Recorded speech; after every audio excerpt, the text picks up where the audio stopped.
émission focus benn thématique la te bu 10 la muy face to face bi nga xam ne tey amoon na fële ci assemblée nationale ci diggante monsieur le premier ministre Ousmane Sonko ak gouvernement wam ak tamit ñi nga xamante ne ñoo di député wu Sénégal yi voilà député yi nga xamante ne sénégalais yi ñoo leen fal wala ñenn ci député yi sénégalais yi fal ndaxte bu ñu fàtte ne ñi nga xamante ne ñoo di député opposition bi wala groupe parlementaire bi nga xamante ne moo di bu takku wàllu ñoom dañoo defoon seen annonce ne dañuy boycotter li nga xamante ne moo di séance de questions réponses bi nga xamante ne tey doon nañ ko amal fële ci assemblée nationale. donc tey ci député opposition yi mën nañoo ne quelques-uns daal ñoo jotoon ñëw parmi ki nga xamante ne mooy Pape Djibril Fall mu ñëwoon ñu daal di koy joxaale serité pour mu yóbbaale këram. waaw su ko defee rek sama gars yi ma laaj leen déjà ci forme bi man je trouve que bii mooy 3e face à face Ousmane Sonko gouvernement wam ak ñi nga xamante ne ñoo di député yi mais bii mooy bi mu gën a réussir dans le contenu il y avait pas trop de détails affaire yooyu peut-être aussi c'est l'absence de l'opposition qui nous a permis d'avoir on va dire benn genre qualité ci contenu bi ci ni nga xamante ne loolu lañ doon développer. Il y avait moins d'attaques, c'était moins tendu et le premier ministre est vraiment entré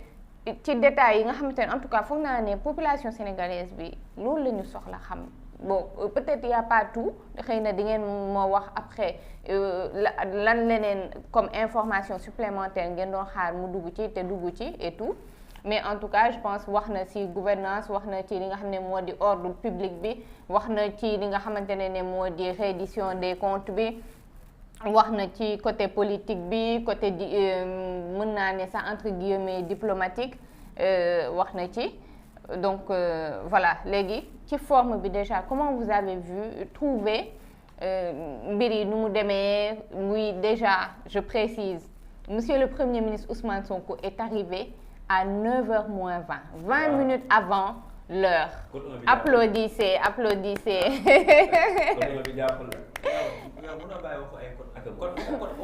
Alors, il est arrivé 1 heure avant 20 minutes avant li nga xamante ne moo di déjà heure bi mu waroon ñëw mu nekk lu rare dañ koy wax rek te de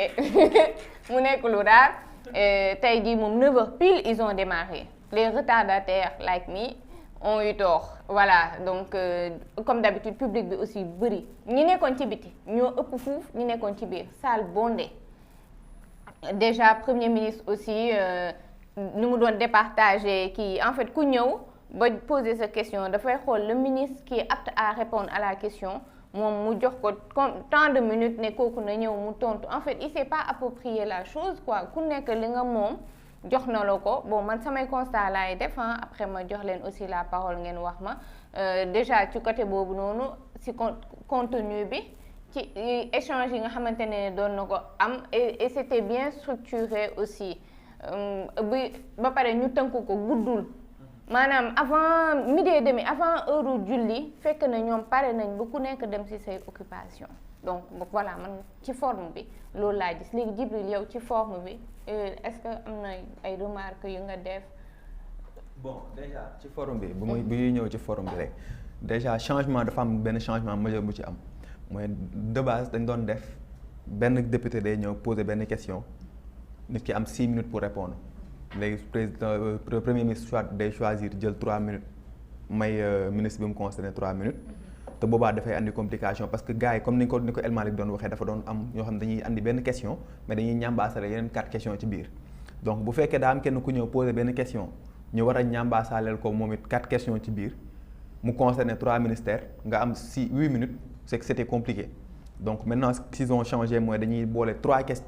personnes ñooy ñëw poser question ñu boole ko mu ne looloo andi woon bi Tafsir Thioye di wax di kaas noonu mu ne ko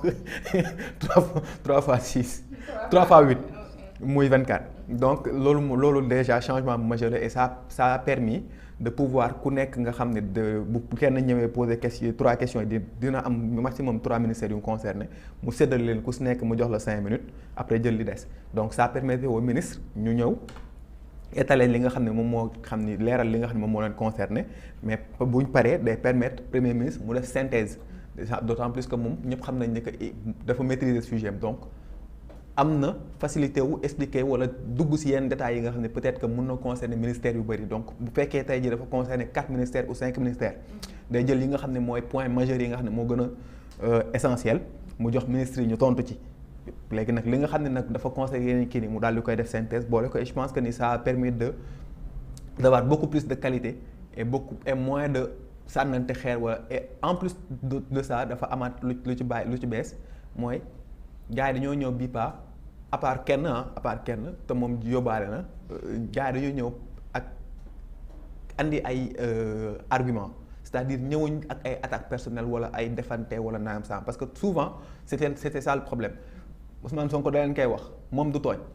mais ku ko jox di nga jëlaat moom miir la boo sànnee bal bu day dellusiwaat si yow donc bu fekkee gars yi dañoo ñëw andi médiocrité dina wax li nga xam ne moom moo wax fi andi mais li nga xam ne attaques yi nga xam ne si lañ koy woo dana leen ci tontu et à l'exemple de Tafsir Thioye gis nañ tey jii nii moom franchement parler chapeau à lui parce que il a amené des arguments pros tontu ko ak ay arguments ñu waxtaan jàll ci leen et c'est ça c'est ce qui fait la beauté de l'hémicycle loolu la ñuy xaar ci ñoom nañ wéyal. Très bien. Waaw il est pertinent le petit Djibril là. Alors, à ton tour, Momar, yow, dans la forme, comment tu as trouvé déjà ce face-to-face, Ousmane Sonko gouvernement député? Déjà, félicitations aux députés de l'opposition qui ont eu le courage de venir. Parce qu'il faut le saluer, ils sont aujourd'hui acteurs de la vitalité de la démocratie. Après le fond, le contenu, connaître mon avis. Mais moi, le fait qu'ils soient présents, vraiment, je leur tire un chapeau. Donc, en l'occurrence, les deux les plus en vue, M. Tafsir Thioye de Takowalou et le non aligné Pape Djibril Fall. Donc, bravo à vous. Donc, dans la forme, j'ai rejoint un peu Djibril parce que,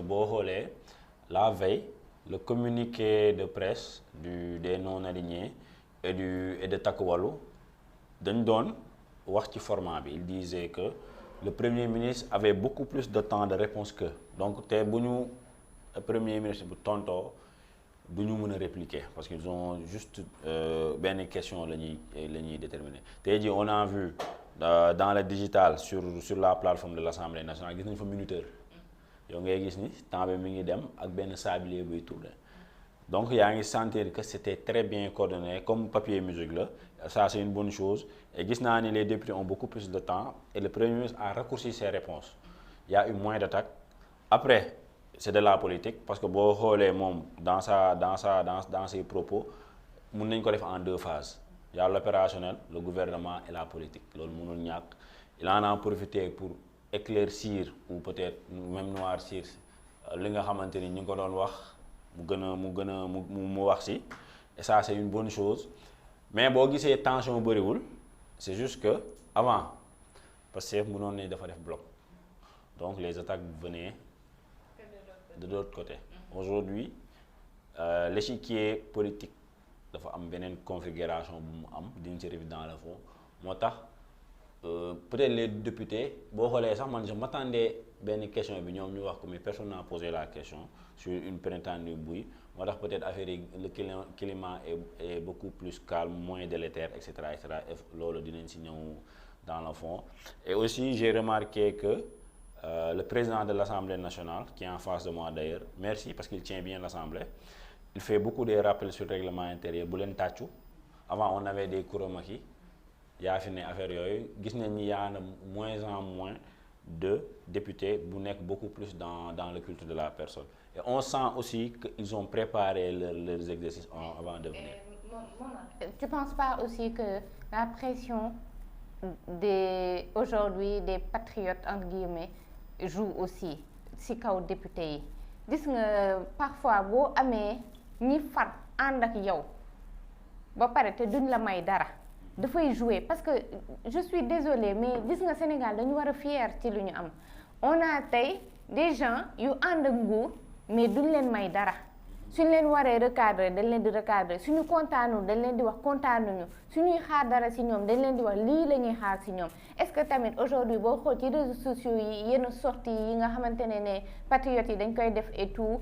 muy à travers des posts des vidéos et tout di wax député yi de liggéeyu leen li ñuy xaar ba léegi gisuñu ko ci yéen est-ce que loolu tamit du leen pousser à ce que ñu donner un peu plus est-ce que loolu tamit joué wul muy ci qualité bi comme ni ngay wax muy ñoom en tant que député muy sax au niveau de l'Assemblée comme sànq ni nga koy waxee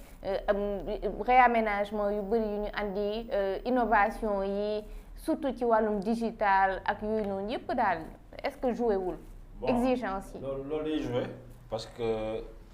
tey jii on a une rupture existe même dans le rapport entre les citoyens et les politiques publiques conseiller des ministres léegi ñëpp koy xaar avant c'était pas ça genre yi c'est 3 heures de temps nit yi dañ ko seetaan dañ koy jël riposter ko traiter ko commenter ko analyser ko moo tax sax ñu toll nii te dañ lay filmer donc kenn du bëgg ridicule parce que c'est en direct y a la marge de manœuvre est très minime boo defee lu ndaw tu finis en même tey gis nañ ni le député Boucal quand il a dit 2 minutes peut-être il était pas préparé on a vu un peu sa réaction on a vu aussi un peu bon monsieur Tafsir Thioye à un moment il a eu des réactions donc gars yi dañoo bañ gàcce donc déjà yow balaa ngaa yegg ci pupitre bi da ngay pare pas des questions farfelues pas des questions non pertinentes pas une non maîtrise des fois sax da ngay sentir que député bi dans sa voix il est en train de mi ngi lox ça c'est la pression des patriotes mais aussi il y a l'homme en face Ousmane Sonko jàpp naa ne du toog taxaw nga koy wax lu ñàkk fayda même bu loo ko waxul en parce que moom lui il épargne personne. Il est très exigeant et même dans le speech on va y revenir sonn nañu ñun ñii sonn nañu les députés sonn nañu les ministres sonn nañu le président de la République sonn nañu les militants et les sympathisants sur les types de comportements à avoir en général. Donc député yow doo jàkkaaroo kooku même bu la ko waxul en face dana leer ni hors caméra tu vas recevoir une volée de bois vert donc et c'est très bien pour le peuple et c'est très bien pour la démocratie.